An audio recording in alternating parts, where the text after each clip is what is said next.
Welcome back to the Brian Post, where world chaos meets dog-level sarcasm. Today's headlines are stacked like Putin's Botox appointments. Jong Un is back on his creepy green train to China because apparently teleportation still hasn't been invented. A fresh Powerball frenzy has Americans convinced financial responsibility is optional. Hollywood loses a legend, actor Graham Greene, who passed away at 73. Trump says India is ready to remove tariffs on U.S. goods because apparently all world trade disputes are waiting for him like Tinder matches. Belgium plans to recognize Palestine at the UN Assembly because what the Middle East really needed was one more diplomatic curveball. And yes, there's more sarcasm where that came from. Jong Un rides his train to China. Jong Un, the world's only dictator who collects transportation like Pokemon, has once again rolled into China aboard his iconic armored green train. That's right, this guy owns a private jet, luxury limos, and even a stable of white horses, but insists on showing up like he's late for Hogwarts. Honestly, the train is kind of perfect. Slow, outdated, and fueled by paranoia, just like North Korea's economy. And while Chinese officials pretended to be thrilled, you can bet they were thinking, bro, ever heard of Zoom? From one slow-moving disaster to another, let's talk about the Powerball. Powerball madness in the US. Americans are lining up for the latest Powerball jackpot, because apparently the best financial strategy in 2025 is buy a ticket and pray. Forget savings accounts, forget 401ks. Just gamble your way to retirement. After all, who needs compound interest when you've got compounded disappointment?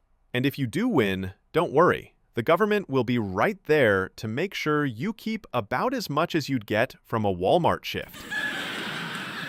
And speaking of luck running out, Hollywood just lost a giant. Actor Graham Greene dead at 73. Graham Greene, the beloved Canadian First Nations actor, best known for his Oscar-nominated role in Dances with Wolves, has died at 73 after a prolonged illness.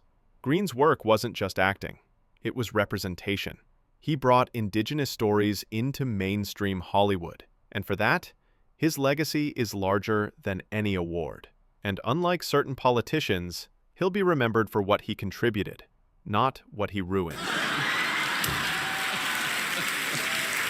Speaking of ruining things, trade negotiations with Trump are back in the headlines. Trump claims India will drop tariffs. Donald Trump announced that India is willing to remove tariffs on U.S. goods. Because obviously, when it comes to international trade, it's not about economics. It's about whether you've been very, very nice to Donald. Forget the World Trade Organization. The rules are simple. Flatter him, maybe throw in a golf cart, and your tariffs magically disappear.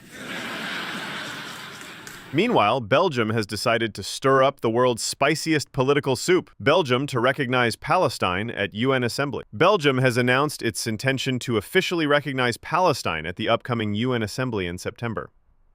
Cue the global fallout.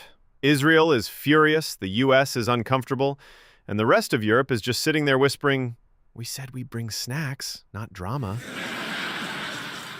Whether this bold move will help the peace process or just add more fuel to the fire is anyone's guess. But at least Belgium finally did something besides chocolate and waffles. And that's today's lineup. Kim on his Hogwarts train, America chasing Powerball dreams, the loss of a Hollywood legend, Trump's tariff tango, and Belgium throwing diplomacy grenades. Stick around, because tomorrow will probably be even dumber. Until then, this is Brian signing off with the reminder, the world's a circus and we're all just buying overpriced popcorn.